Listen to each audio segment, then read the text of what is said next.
মানুষকে শোষণ করছে কোম্পানি, যে কোনো সেম কোম্পানি। এই যে আমি এই সিম একটা রিপ্লেস হারিয়ে যাওয়া সিম এটা তুললে এটার রিপ্লেস সিম বলা হয় সিম কোম্পানি থেকে। তো এই রিপ্লেস সিমের প্রতি একটা সিমের প্রতি 100 টাকা করে বাড়তি হচ্ছে। এই যে 2-1 দিনের মধ্যে দাম বেড়ে গেছে এই কোম্পানির। কিন্তু আরও যেসব কোম্পানি আছে সিম কোম্পানি, সবাই কিন্তু এরকম একটা সিমের প্রতি 100 টাকার উপরে দাম বাড়তি করে ফেলছে, মানুষকে শোষণ করে টাকা নিচ্ছে।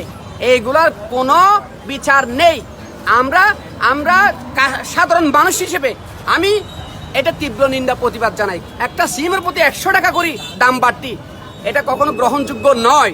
যেটা রিপ্লেস সিম 100 টাকা দাম বাড়তি, মানুষ থেকে শোষণ করে টাকা নিচ্ছে। এটা কিন্তু আমরা বন্ধ চাই। সিম কোম্পানির কাছে অনুরোধ করব আগের মতো দামটা যেন স্বাভাবিক ফিরিয়ে নিয়ে আসে। ধন্যবাদ।